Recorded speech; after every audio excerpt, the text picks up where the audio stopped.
नमस्कार दर्शक मित्रों, कुछ तो होने वाला है। 5 राज्यों के चुनाव संपन्न हुए, अनहोनी को होनी कर दी गई, ममता दीदी बाहर हो गई, फिर भी कांग्रेस केरला में मैदान मार गई। स्टालिन तो हटे मगर विजय आ गए।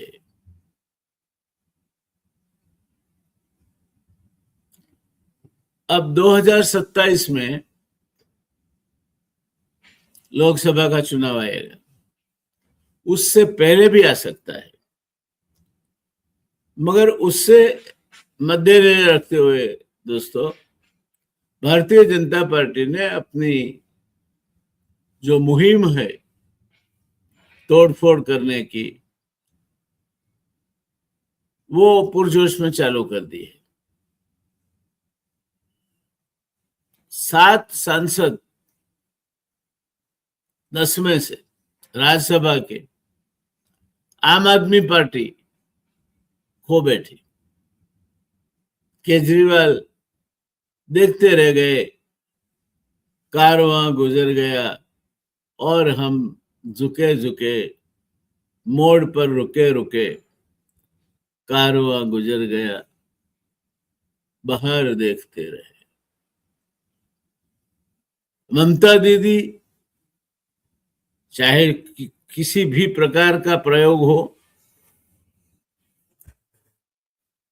इनके ही चाहते, इनके ही डेप्यूटी वो बंगाल में भारतीय जनता पार्टी की सरकार का नेतृत्व कर रहे हैं। कई आक्षेप किए गए थे उन पे, भाजपा ने ही किए थे। अब पवित्र होकर भाजपा की गंगा में स्नान कर कर वो अधिकार प्राप्त अधिकारी हो चुके हैं। असम में तो पहले से ही विश्व शर्मा, हेमंता विश्व शर्मा, जिनकी पत्नी के बारे में कुछ विवाद छिड़े थे, 2-3 देश के पासपोर्ट वगैरह वगैरह, हमें तो ज्यादा इस मामले में समझ नहीं है, मगर हेमंता विश्वास शर्मा के सामने भारतीय जनता पार्टी ने पुस्तिका छपवाई थी उनके कुकर्मों का, उनके काले धन की जो भूख थी, वो भूख को संतोषने के लिए उन्होंने क्या क्या करतब किए, क्या गुल खिलाए। वो हेमंत विश्व शर्मा अब भाजपा में आ गए और अब असम के मुख्यमंत्री हैं। तो इस देश में गत 10-15 साल से एक व्याख्या आकार ले चुकी है कि करप्शन यानी कि गैररीतियां जो है, खास करके लेती देती की, नाना की जो गैररीतियां हैं, वो आप कौन सी पार्टी में है उस पर निर्भर है। अजित दादा स्वर्गीय है, इसलिए इनके बारे में हम कुछ ज्यादा नहीं कहेंगे, मगर वो भाजपा की पुण्य सलिला गंगा में स्नान करके सिंचाई घोटाला कौभांड के आक्षेपों से बरी हो गए। और वही हाल शरद पवार के अत्यंत निकटतम साथी पटेल जी, प्रफुल्ल पटेल, बोइंग घोटाला, वो कहीं लैंड कर गया। तो करप्शन कोई मामला है ऐसा नहीं है, करप्शन कोई इशू है ऐसा नहीं है, कैरेक्टर कोई इशू है ऐसा नहीं है। आप कौन से पार्टी में है और अगर भाजपा में भी है तो सामने वाले गुट में है, या आप जो सत्ताधारी गुट है उसकी जो फेवर है, उसका प्यार है, प्यार दुलार से आप गिर चुके हैं, क्या बात है। तो ये सब मुद्दों को इकट्ठा करके एक घोल बनाया जा रहा है, और ये घोल कहता है कि दिल्ली में कुछ होने वाला है। क्या मोदी सरकार का सबसे बड़ा कैबिनेट फेरबदल कभी भी आ सकता है? बात हम ये मुद्दे को लेकर आज करना चाहते हैं। दोस्तों नमस्कार, मैं डॉक्टर जयनारायण व्यास। दिल्ली की सत्ता के गलियारों में एक बार फिर हलचल है। प्रधानमंत्री नरेंद्र मोदी अपने तीसरे कार्यकाल के सबसे महत्वपूर्ण मंत्रिमंडल विस्तार की तैयारी कर रहे हैं। ऐसी चर्चाएं राजनीतिक गलियारों में तेज है, और आने वाले समय में उनकी 2 बैसाखियों में से एक बैसाखी को तो इन्होंने करीब करीब संन्यासाश्रम में भेज दिया है। वो अब ना के बराबर रह गए बिहार में। चंद्रबाबू नायडू भी आजकल एक और कर्नाटका के और एक और तेलंगाना के 2 कांग्रेसी मुख्यमंत्रियों के हाथ पकड़कर फोटो खिंचवा रहे हैं। हाँ, दूर कहीं पृष्ठभूमि में CR पाटिल भी दिखते हैं, मगर ये बैसाखी तो NDA की है, कांग्रेस के साथ क्या कर रही है।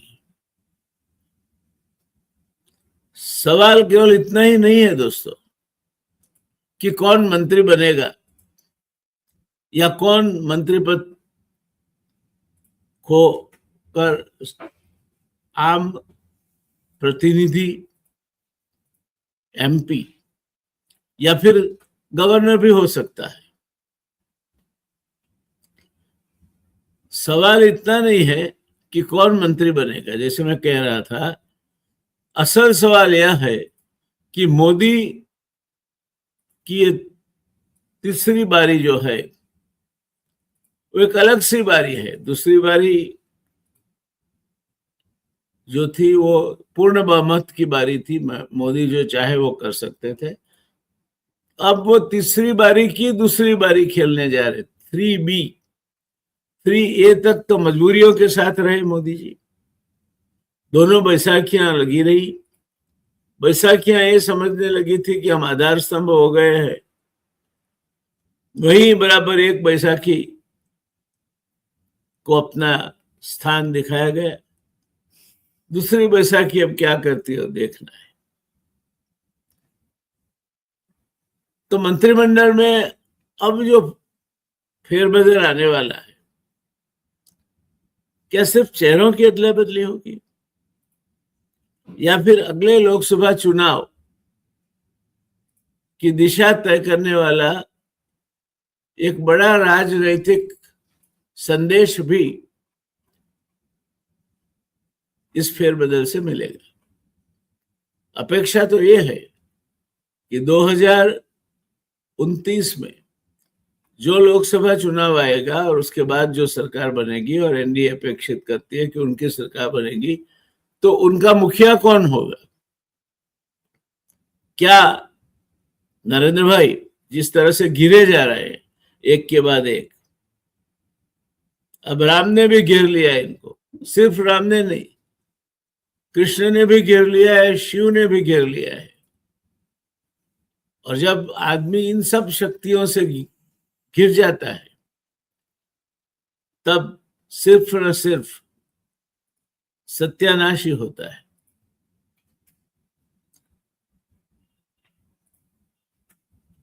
तो ये अगला लोकसभा चुनाव जो है, क्या एक दिशा तय करने वाली राजकीय घटना होगी?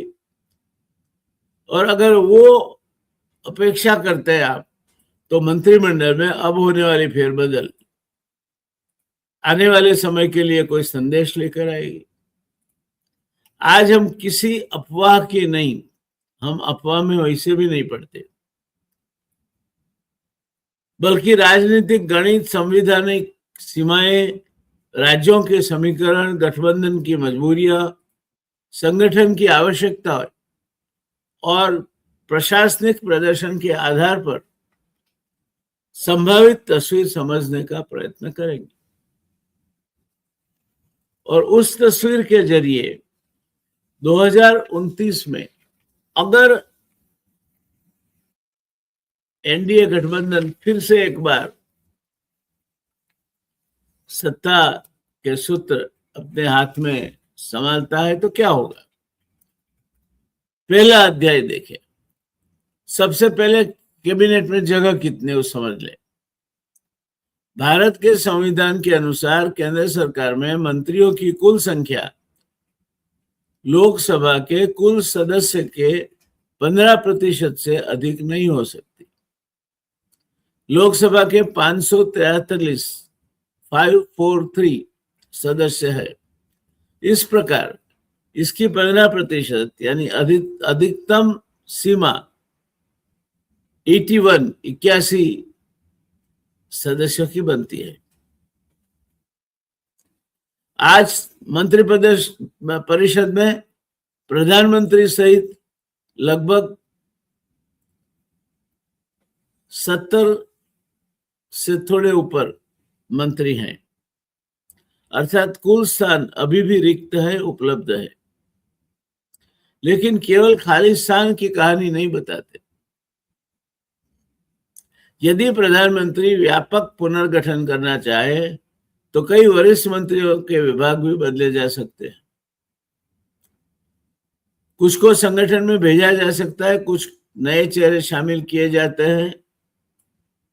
कई गवर्नर्स ऐसे हैं जिनको बदलना चाहिए, जैसे आनंदीबेन पटेल है, मंगू भाई पटेल है, और भी 1-2 गवर्नर साहब है जिनका कार्यकाल समाप्त हो रहा है।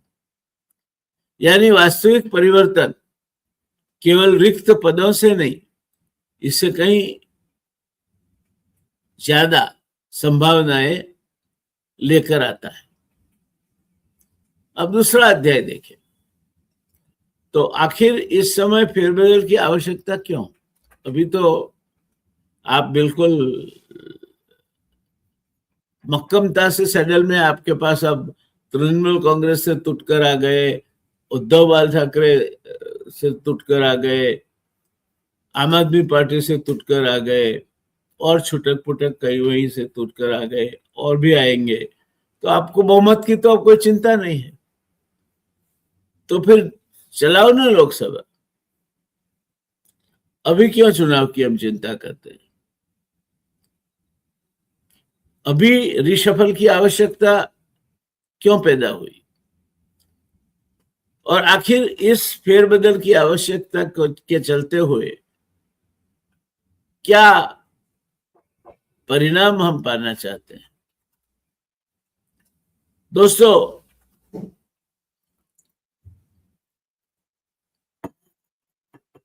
मेरी मर्यादित समझ के अनुसार 3 कारण स्पष्ट दिखाई देते हैं। पहला है 2029 की तैयारी अभी से शुरू करना, और वो उसमें भारतीय जनता पार्टी माहिर है। Bharatiya Janata party 365 days 24 hours 7 days a week चुनावी मोड में ही काम करती है। तो अब 2029 आ ही रहा है, बीच में आधा 2026 और उसके बाद 2027, तो क्यों ना तैयारियां शुरू की जाए। दूसरा मुद्दा है राज्यों के आगामी चुनाव, और तीसरा है सरकार के दूसरे चरण को नई ऊर्जा देना। हम चाहे कुछ भी कहें, मोदी जी का ये तीसरा चरण या तीसरा कार्यकाल कुछ जम नहीं पा रहा है। कुल मिला के उन्होंने अपनी छवि दिन ब दिन गंवाई है। उनके मंत्रियों ने कहीं ना कहीं कोई ना कोई ऐसी हरकतें की है, चाहे फिर जयशंकर हो या तो धर्मेंद्र प्रधान,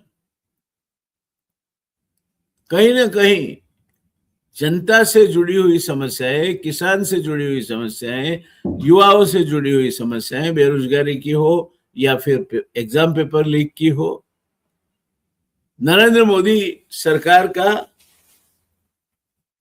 पल्लू नहीं छूटते। इतिहास बताता है कि नरेंद्र मोदी प्रदर्शन आधारित राजनीति में विश्वास रखते हैं, कम से कम कहते हैं, और किसी भी चीज को प्रदर्शन दिखाकर उसका यश अपने पाले में डालना, ये नरेंद्र भाई की एक विशेषता है।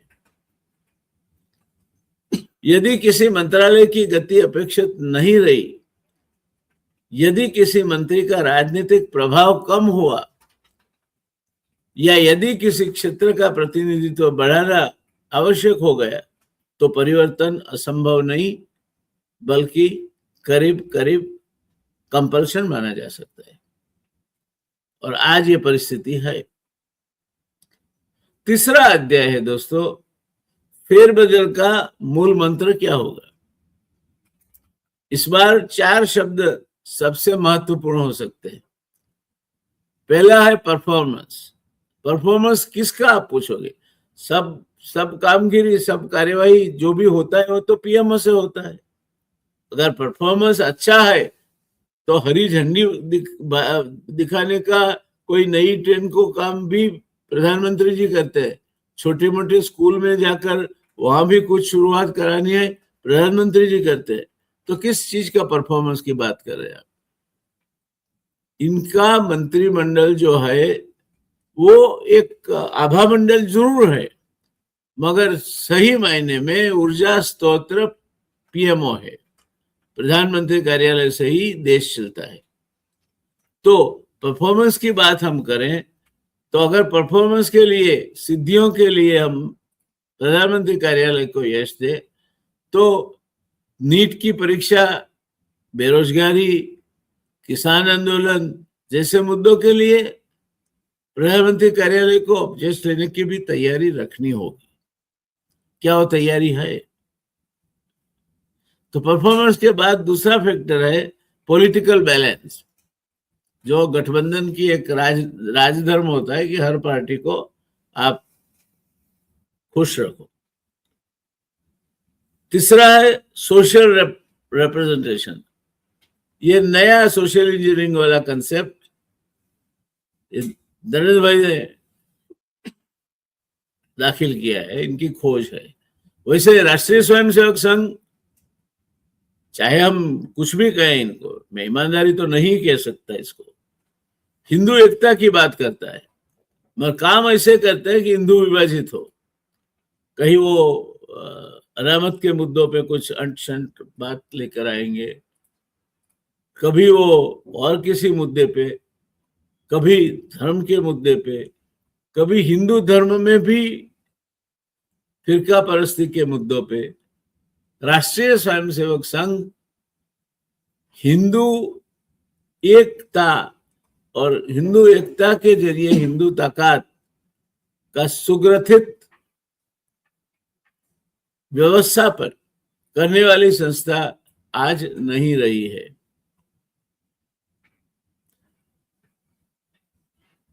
इसके बाद का बहुत इंपॉर्टेंट फैक्टर है भावी नेतृत्व, फ्यूचर लीडरशिप।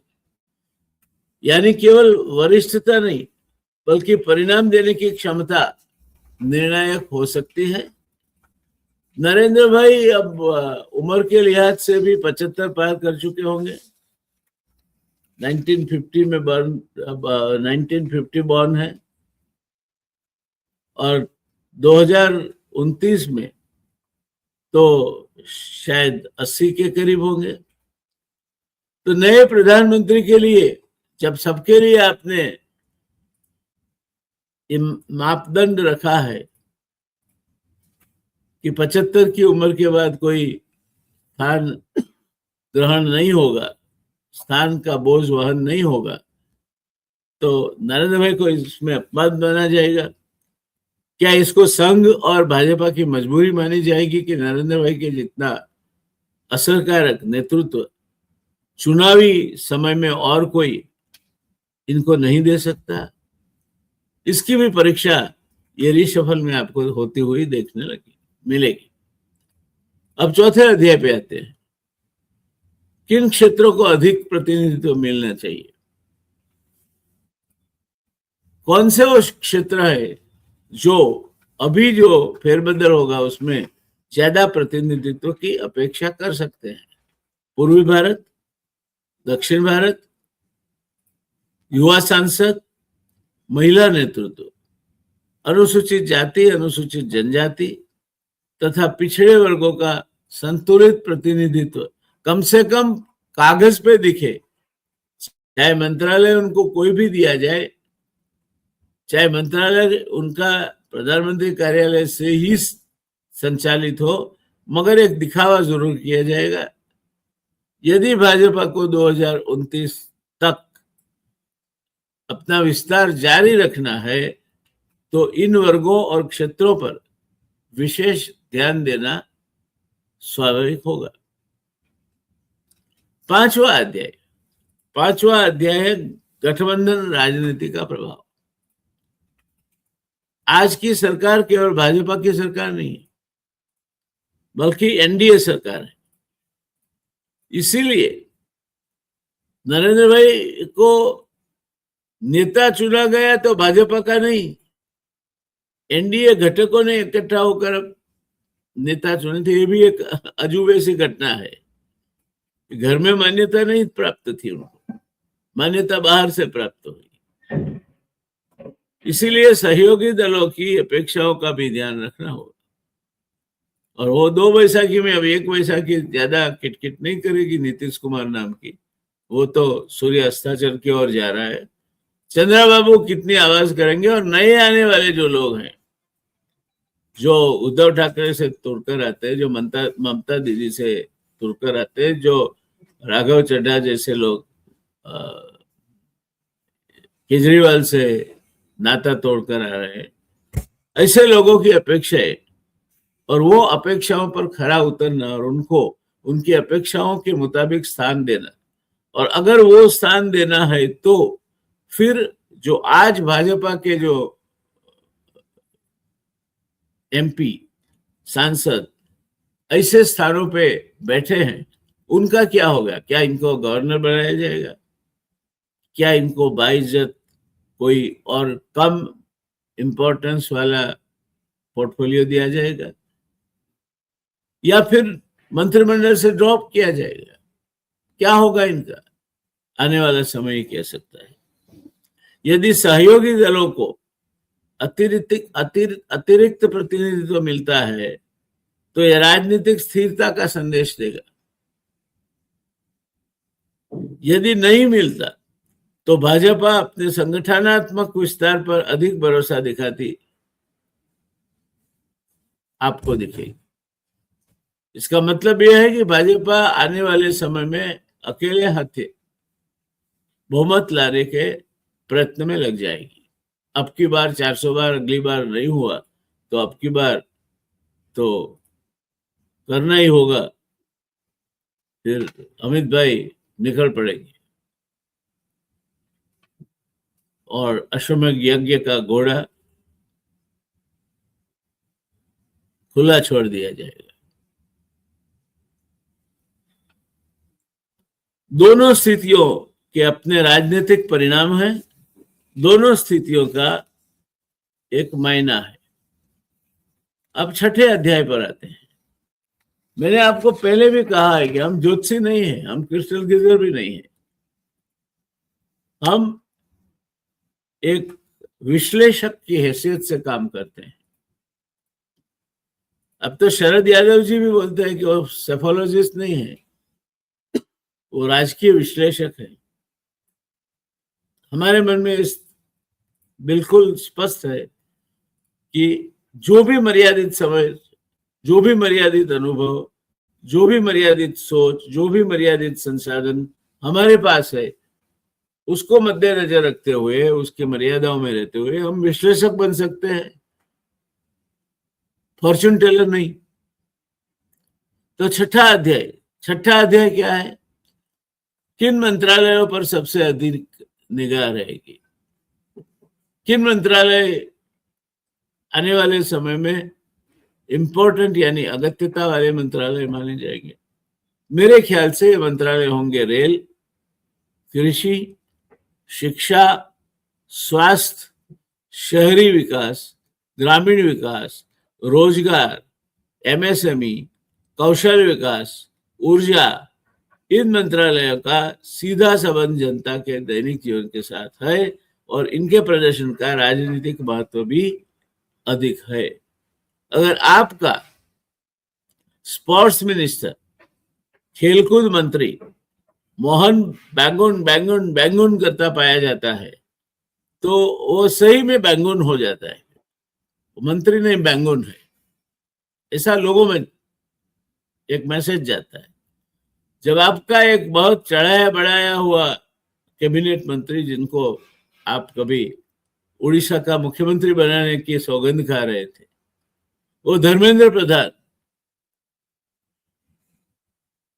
जब नीट के परीक्षा के पेपर लीक कैसे हुए और इसके दुष्परिणामों के बारे में अहमदाबाद आईआईएम के गेट पर जिस तरह के गैर जिम्मेवाराना जवाब देते हैं, ये आपकी प्रतिष्ठा को हानि पहुंचाता है। और चूंकि ये सब लोग अपने खुद के बलबूते पर वहां नहीं है, चाहे जयशंकर कोई गड़बड़ करके आते हैं, चाहे जयशंकर कहते हैं कि हम चाइना से पंगा नहीं ले सकते क्योंकि चाइना एक बहुत बड़ी इकोनॉमी है, या चाहे फिर हमारे राष्ट्रीय सुरक्षा सलाहकार के बेटे ब्रिटिश नागरिक हैं और पीआईओ कार्ड रखे हुए हैं, चाहे जयशंकर के खुद के बेटे न्यूयॉर्क में कोई स्थान संभाल रहे हैं,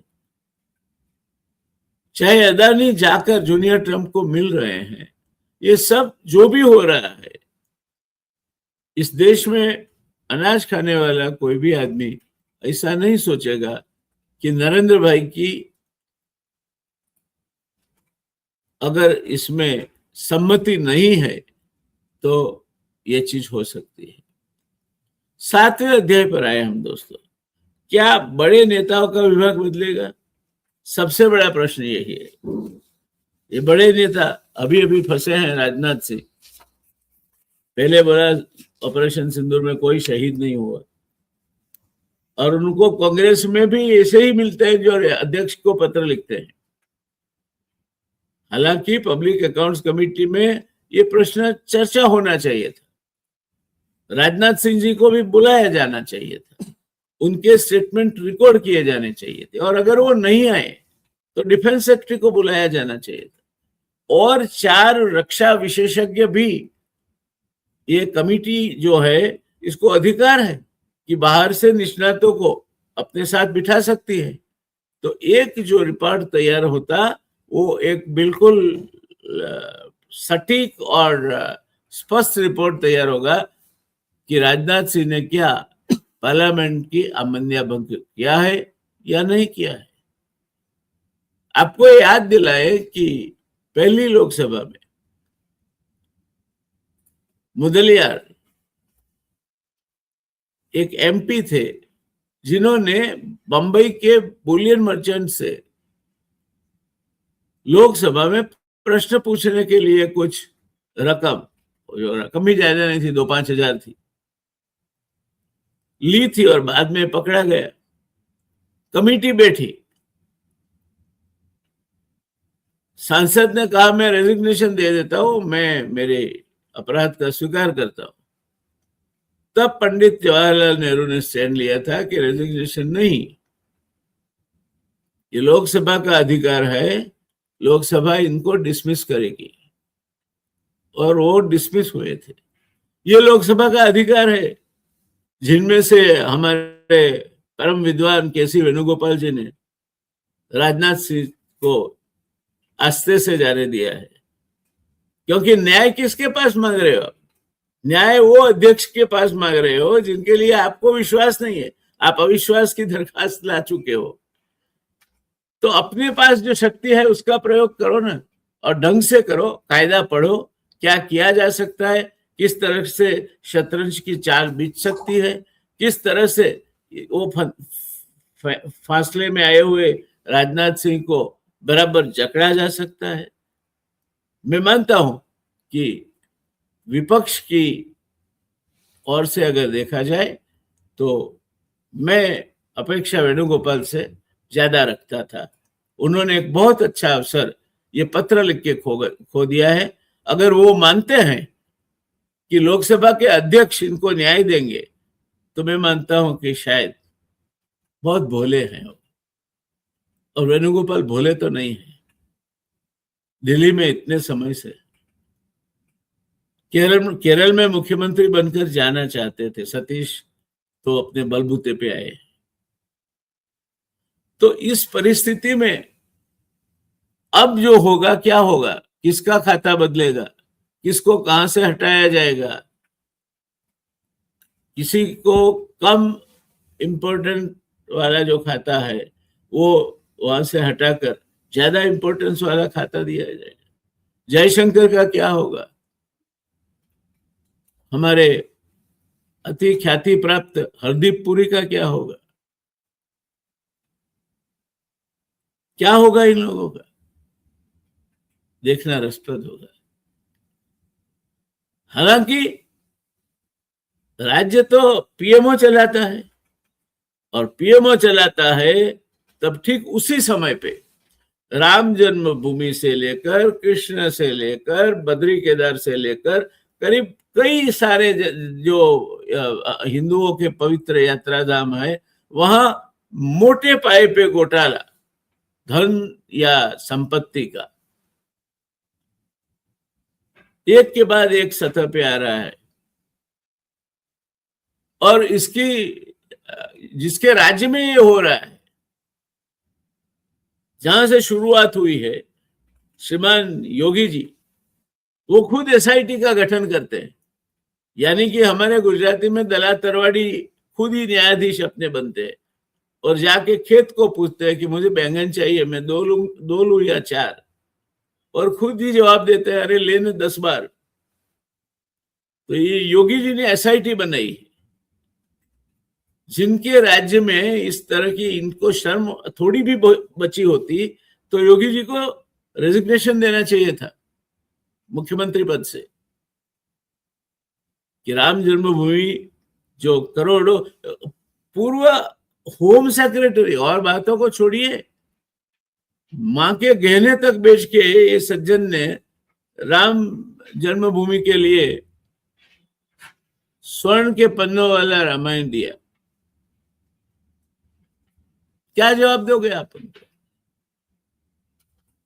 तो श्रीमान योगी, इनको अगर थोड़ी भी बहुत शर्म बची है तो मैं मानता हूं कि एसआईटी का गठन तो उन्हें करना ही नहीं चाहिए। उस भारत सरकार या सही वो रहता कि राष्ट्रपति खुद करे एसआईटी का गठन।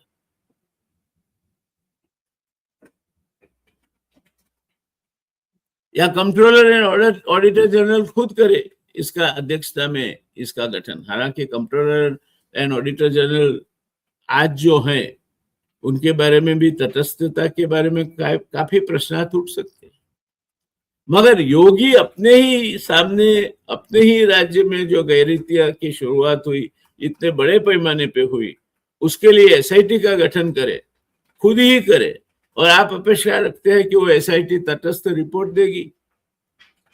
मैं तो मूर्ख हूं, मगर आप वो कैटेगरी में न आए। इस देश की जनता को कब तक मूर्ख बनाओगे आप श्रीमान योगी जी? तो क्या होगा? कोई मंत्रालय का पुनर्गठन होगा? क्या किसी अनुभवी नेता को संगठन की जिम्मेदारी दी जाएगी? तो क्या अभी नितिन नवीन है वो अनुभवी नहीं है? बंगाल का इलेक्शन जीता है इन्होंने। यह पूरी तरह प्रधानमंत्री का विशेषाधिकार है। मंत्रिमंडल में किसको लेना, किसको नहीं लेना, किसको क्या जिम्मेवारी देना, पूर्णतया प्रधानमंत्री जी का विशेषाधिकार है। पूर्णतः 100% इनका अधिकार है। मगर वो अधिकार का किस हद तक इस्तेमाल होगा, क्या कंसिडरेशन इसमें शायद लगे होंगे, इसके तर्क वितर्क का एक बहुत रसप्रद अंक मंत्रिमंडल का जब विस्तरण या पुनर्गठन होगा उसके बाद हमारे सामने आएगा। और खबरदार इस पे पैनी नजर रखेगा और आपके सामने हम हमारी समझ के मुताबिक इसका विश्लेषण जरूर रखेंगे। दोस्तों, 8वां अध्याय है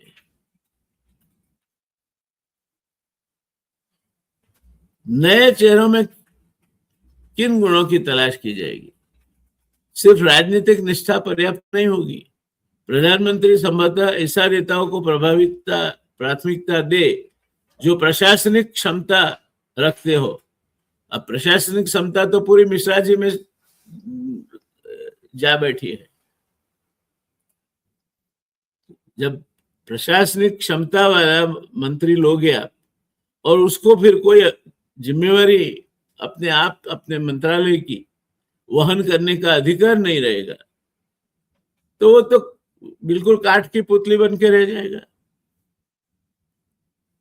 संभव है संसद में प्रभावी वक्ता हो, अनुराग ठाकुर या हमारे पार्लियामेंट्री कांग्रेस से भाजपा में आए हुए जो मंत्री है, ऐसा मंत्री नहीं चलेगा जिसके बोलना प्रभावित तो नहीं करता मगर दुर्भावित जरूर करता है। जब आपका ही सांसद कहता है कि अरुणाचल में, मैं तपेर गाओ जी की बात कर रहा हूं, चीन काफी ऊंचाई तक घुस आया है, तब कहीं कुछ नहीं हुआ है, कोई आया नहीं, कोई गया नहीं, ये राजनाथ सिंह का जवाब एक जिम्मेदार सरकार को शोभा नहीं देता। और हमारे संसदीय कार्यप्रणाली मंत्री तो हद ही करते हैं। ठीक उसी तरह पीयूष गोयल, अमेरिका से डील हुई नहीं थी, उसके पहले तो बंबई में उन्होंने किन किन लोगों से मुलाकात मिलन कर दिया, अखबार में आ गया कि अब हो गई है डील। ये नहीं चलेगा। हालांकि वंशवाद में भाजपा नहीं मानती है, उनके पिताजी कोषाध्यक्ष है भाजपा के, और यही विरासत इन्हें भी मिली है। पीयूष गोयल ने अमेरिका की ट्रेड डील के बारे में जितना बड़ा घफला किया बंबई में, मैं मानता हूं कि अगर सही मायने में इनको सजा देनी चाहिए थी तो वहां ही फोन करके पीएमओ से संदेश जाता कि आप रेजिग्नेशन भेज दीजिए, दिल्ली आने का कष्ट मत करें। मगर ये हुआ नहीं।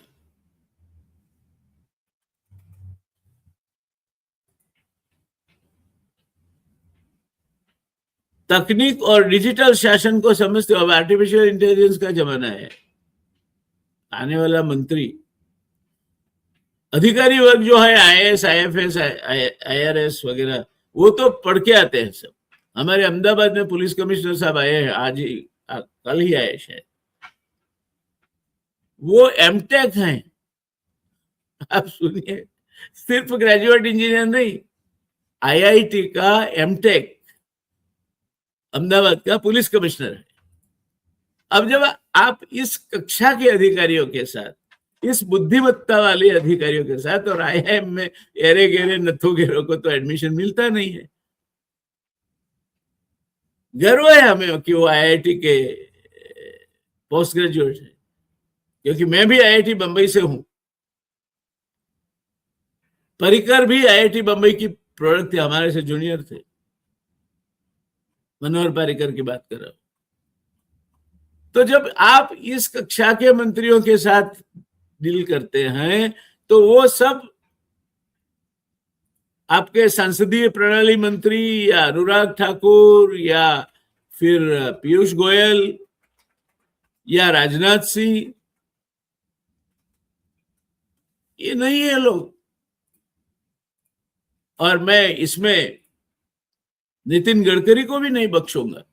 नितिन गडकरी,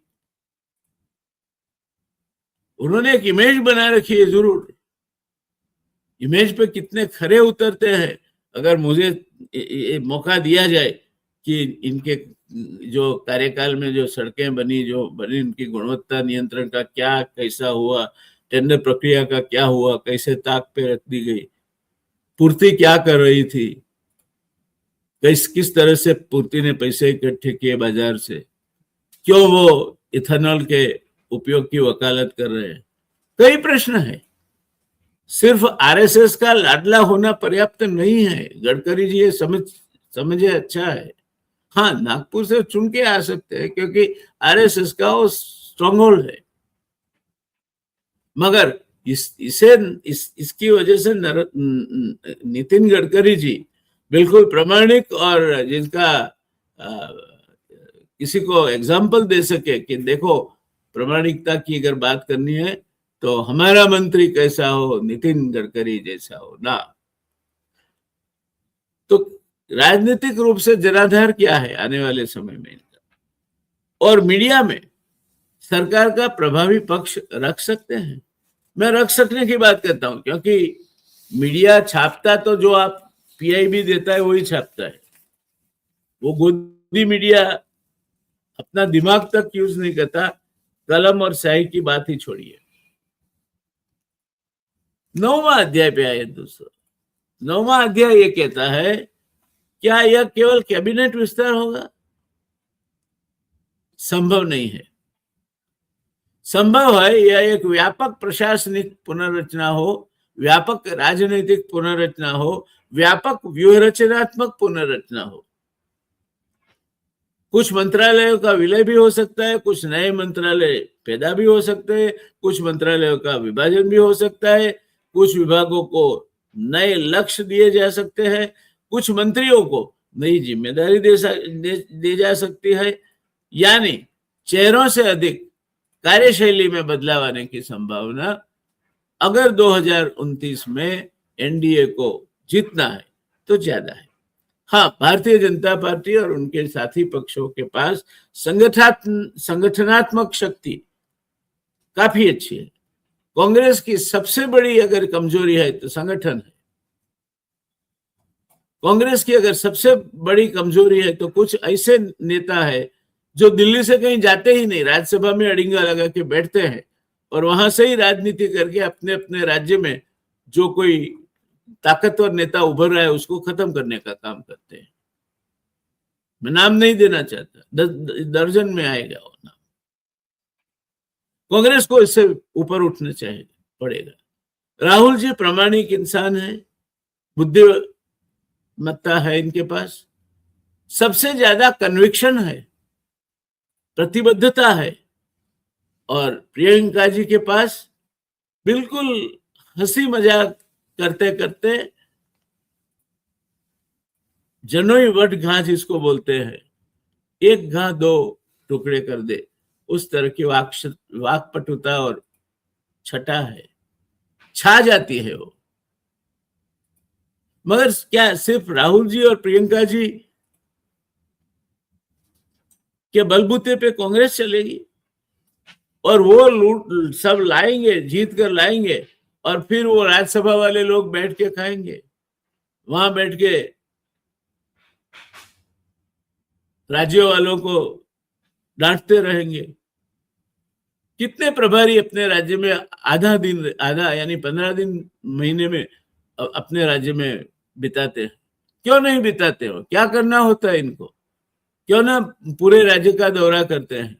क्यों ना किसी को मिलना जुलना, चैम्बर ऑफ कॉमर्स को मिलो, इसको मिलो, उसको मिलो, आप फीडबैक लो ना। ये नहीं होने से ये होता है कि संगठन में जो स्थानिक संगठन है राज्य का, उसमें जो वेस्टेड इंटरेस्ट ने अपना अपना डेरा बना रखा है, उसके तहत जो आता है फीडबैक, और उसमें से कई लोग इतना माहिर है कि किसको साड़ी दिलानी है, किसी को कौन से होटल में ठहराना है, इस पे इनकी राजनीति चलती है। तो कांग्रेस के पास शीर्षस्थ नेतृत्व में मैं राहुल जी और प्रियंका जी को 100 में से 100 मार्क दूंगा, मगर बेस नहीं है।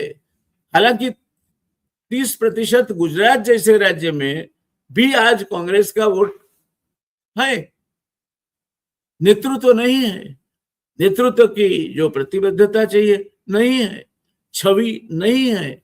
जिला प्रमुख के अपने गांव में भारतीय जनता पार्टी को लीड मिलती है। नहीं रहना चाहिए ऐसे लोगों को जिला प्रमुख। कितना प्रवास करते हैं वो लोग, और मान लेते हैं गोदी मीडिया, बड़े बड़े अखबार, बड़ी बड़े लोग हैं। डिस्ट्रिक्ट के जो अखबार है उनको तो समाचार चाहिए। आप क्यों ना इनके साथ बैठते हैं, अपनी बातें करते हैं, इनसे संबंध बनाते हैं। स्थानिक लोग तो इन्हें पढ़ते हैं। सोशल मीडिया, इसका भूत इतना घुस गया है, जरूरी है, मगर किसी भी चीज अति सर्वत्र वर्जित। कांग्रेस को अपना आत्मनिरीक्षण बिल्कुल प्रामाणिकता से करना होगा। अगर नहीं किया तो इस देश को एक अरसे के बाद राहुल जी जैसा प्रतिबद्ध नेतृत्व मिला है, जिनमें लोग विश्वास रखते हैं। प्रियंका जी जैसे सपोर्ट रोल में या एडवाइजरी रोल में इनकी बहन भी इनके साथ ही चलती है, मगर उसके बाद कौन है?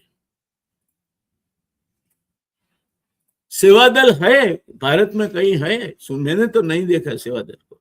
सेवा दल सिर्फ 15 अगस्त को या कांग्रेस के स्थापना दिन को 20-25 लोग इकट्ठे हो जाते हैं, तिरंगे को या कांग्रेस के ध्वज को सलामी देते हैं, क्योंकि सेवा दल के अध्यक्ष दिल्ली में ही बैठता है और राहुल जी के साथ पदयात्रा करता है, जो उसका काम नहीं है, न कैलिबर है। खैर, अब तो फेरबदल हुआ है, मगर ऐसे मुद्दों पे जब तक कांग्रेस भी नहीं सुधरेगी, तब तक बीजेपी के इतने दोष होने के बावजूद भी 2029 में फिर एक बार एनडीए सरकार आएगी। तो ये रिशफल क्या 2029 की तैयारी की हैसियत से देखना चाहिए, वजह से देखना चाहिए। दोस्तों, समापन में मैं इतना जरूर कहूंगा, दिल्ली में चर्चा बहुत है, लेकिन अंतिम निर्णय केवल एक ही व्यक्ति के हाथ में, शायद दो। भागवत जी का नाम आता है उसमें, मैं नहीं मानता। एक ही व्यक्ति है जो निर्णय, अंतिम निर्णय लेती है, और वो है प्रधानमंत्री जी नरेंद्र भाई मोदी। उनकी कार्यशैली हमेशा यह रही है कि अंतिम क्षण तक गोपनीयता बनी रहे, इसलिए किसी भी नाम को अंतिम सत्य मानना उचित नहीं होगा। राजनीतिक विशेषज्ञ संभावनाओं का अध्ययन करते हैं, भविष्यवाणी नहीं। लेकिन इतना निश्चित है कि यदि बड़ा फेरबदल होता है तो उसका उद्देश्य केवल मंत्री बदलना नहीं होगा, उसका उद्देश्य सरकार बदलना होगा, सरकार की गति बढ़ाना, राजनीतिक संदेश देना, गठबंधन को मजबूत करना और 2029 की दिशा तय करना होगा। क्या दिल्ली एक नए राजनीतिक अध्याय की ओर आगे बढ़ रहा है? इसका उत्तर आने वाले चंद दिनों में हमारे सामने होगा। तब तक राजनीति के इस बदलते परिदृश्य पर खबरदार की पैनी नजर बनी रहेगी। आप जरूर हमसे जुड़े रहे। हम आपकी सेवा में मंगल, गुरु और शनि अंग्रेजी में, हिंदी में खबरदार चैनल के माध्यम से, और सोम, बुध और शुक्र ग्लोबल क्रॉसरोड्स हमारी अंग्रेजी चैनल के माध्यम से आपकी सेवा में उपस्थित रहेंगे। मिलते रहेंगे दोस्तों। मैं आपका दोस्त डॉक्टर जय नारायण व्यास।